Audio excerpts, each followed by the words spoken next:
Alors bonjour tout le monde, toujours Jesse Roberge, votre courtier immobilier pour Via Capital. Aujourd'hui, spot éducatif du confort de mon bureau à domicile. On va parler de préautorisation bancaire.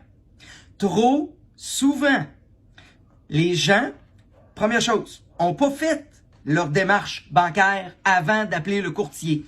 En particulier dans le marché d'aujourd'hui, on vit ça de plus en plus. Il y a deux extrêmes. Soit que tout le monde a fait sa préautorisation bancaire quand ils nous appellent parce qu'ils ont entendu dire par les journaux, les médias, les revues que les taux d'intérêt ont monté, etc.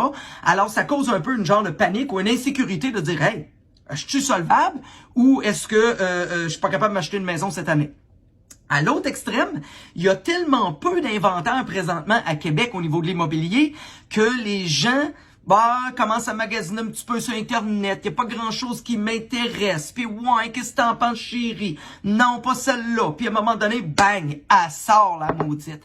Elle est belle, puis elle est belle sur un temps. Puis là, tu m'appelles, puis tes démarches bancaires sont pas faites. On dirait que c'est ça qui a comme stimulé le tout. Alors, à ce moment-là, c'est extrêmement important que les gens, avant de procéder à quoi que ce soit dans votre projet immobilier, avant de même prendre le téléphone pour appeler un courtier, faut faire sa préautorisation bancaire. Deuxième chose, souvent, les gens, surtout en particulier les acheteurs de première maison, se ramassent sans encadrement de la part d'un courtier, vont se ramasser en succursale. Je sais pas trop, là, j'ai cliqué sur Internet, là, puis j'ai demandé là, à ma banque, là, que ce soit Desjardins, Laurentienne, Nationale, Scotia, TD, Royal, je peux toutes les nommer, là. Du moins, Banque de Montréal, du moins, pour faire une histoire courte, on se ramasse en succursale et on fait des scénarios de calcul.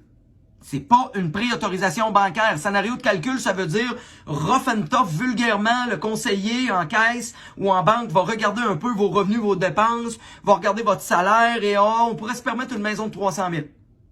Par contre, quand on a une préautorisation bancaire officielle, ça implique qu'on doit lui fournir une liste d'épicerie de documents, la lettre de l'employeur, son dernier talon de paye, les avis de cotisation d'impôt fédéral provincial.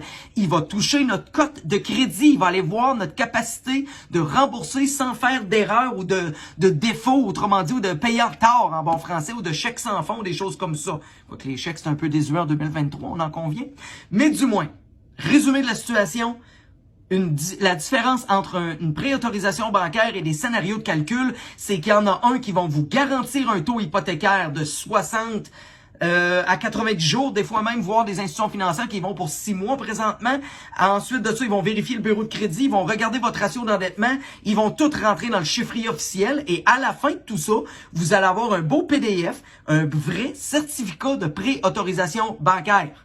Alors, pour acheter ou vendre votre propriété, aujourd'hui on parle d'acheter, en toute sécurité et s'assurer de ne pas avoir de flop au niveau du financement dans notre future maison, c'est toujours Jesse Roberge, votre courtier immobilier pour Via Capital, et ce depuis 2008, toujours sous la même bannière, toujours à la même place, à Québec.